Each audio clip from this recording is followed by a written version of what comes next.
बिस्मिल्लाहिर्रहमानिर्रहीम। अस्सलाम वालेकुम नाज़रीन। सर्दियों में अपना वज़न तेज़ी से कम करें, मोटापा कंट्रोल करें, लटका हुआ पेट कंट्रोल करें।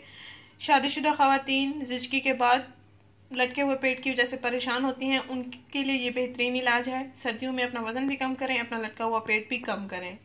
नाज़रीन, क्या आप मोटापे का शिकार हैं? क्या आप वज़न तेज़ी से कम करना चाहते हैं? सर्दियों में कहवे का इस्तेमाल तो हर कोई करता है, लेकिन कहवे का आप इस तरह इस्तेमाल करें कि अपने वज़न को भी कंट्रोल करें, अपने मोटापे पर भी कंट्रोल पा सकें, कि आपका मोटापा भी ख़त्म हो जाए, वज़न भी कम हो जाए।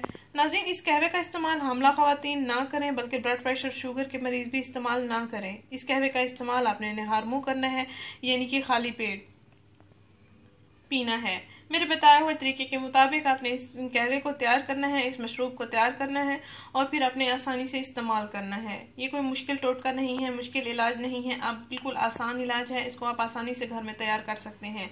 नाज़रीन, अब परेशानी की बात नहीं है, इसको हर उम्र के अफराद इस्तेमाल कर सकते हैं। आपने करना ये है कि 1 गिलास पानी लें, इसमें 1 चम्मच ज़ीरा मिला लें। 1 गिलास पानी लें, इसमें 1 चम्मच ज़ीरा मिलाकर इसको उबाल लें। जब पानी 1 गिलास से 1 कप रह जाए तो छानकर कप में डाल लें और फिर इसमें 1 चम्मच शहद मिक्स कर लें। अच्छी तरह से शहद को मिक्स कर लें और फिर नीम गर्म करके आपने नहार मुंह यानी खाली पेट पी लेना है। 15 दिन मुसलसल आप इसका इस्तेमाल करें। 15 दिन के अंदर अंदर आपको वाज़े फ़र्क नज़र आएगा। नाज़रीन, इस वीडियो को मोटे और परेशान ख़वातीनों हज़रात के साथ लाजमी शेयर करें। इस वीडियो को ज़रूर शेयर करें, इस चैनल को ज़रूर सब्सक्राइब करें। शुक्रिया। अल्लाह हाफिज़।